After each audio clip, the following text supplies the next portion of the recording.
শরীয়তপুরের বেদরগঞ্জে ৮ বছর ধরে অকেজো পড়ে আছে ১.৫ কোটি টাকার সেতু। কারণ সেতু থাকলেও তাতে ওঠার সংযোগ সড়ক নেই। স্থানীয় আওয়ামী লীগ নেতাদের কোন্দলে বন্ধ ছিল সংস্কার। এখন নড়েচড়ে বসেছে উপজেলা প্রশাসন। শাহাদাত হোসেন হিরো রিপোর্ট, জানাচ্ছেন সুলতানা মরিয়ম। ভেদরগঞ্জের ডালিকান্দি গ্রামে খালের উপর ৮ বছর আগে তৈরি করা হয় সেতু।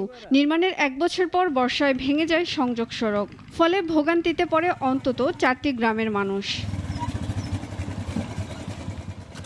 স্থানীয়রা বলছেন, ক্ষমতাচ্যুত আওয়ামী লীগের স্থানীয় নেতাদের দলীয় কোন্দলের কারণে আজও পর্যন্ত আটকে আছে সংযোগ সড়কের কাজ।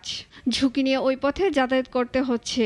৪ বছর হয়েছে এই রাস্তার অবস্থা, এই অবস্থায় পড়ে রয়েছে। ব্রিজটা আওয়া যাওয়া অনেক সমস্যা, বড় কোনো গাড়ি আয় না। আপনার এই ২ বগলটা যদি মাটিটা না বয়, আমাদের যাতায়াতের বহুত অসুবিধা। এই ব্রিজ থেকে নামার থেকে বা ওঠার সময় বড় দুর্ঘটনা হয়। সরকার ব্রিজ করে আছে, অন্যথায় জনগণ আসতে পারে না, যাইতেও পারে না। দ্রুত সেতুর সংযোগ সড়ক তৈরির আশ্বাস দিচ্ছে প্রশাসন। যেহেতু এই ব্রিজটি এলজিডি ডিপার্টমেন্টের একচ্ছত্র একটি প্রজেক্ট, আমরা আমাদের জেলা কমিটির মাধ্যমে এলজিডির এক্সিকিউটিভ ইঞ্জিনিয়ার মহোদয় আছেন জেলাতে, ওনার দৃষ্টি আকর্ষণ করব যেন অতি সত্বর এই ব্রিজের অ্যাপ্রোচ রোডটি নির্মাণ করে এই ব্রিজটি কার্যকরভাবে জনগণের কল্যাণে ব্যবহার করা যায়। সরকারি উদ্যোগের অভাবে ১.৫ কোটি টাকা ব্যয়ে নির্মিত এই সেতু শুধু দাঁড়িয়ে আছে, নেই কোনো ব্যবহার।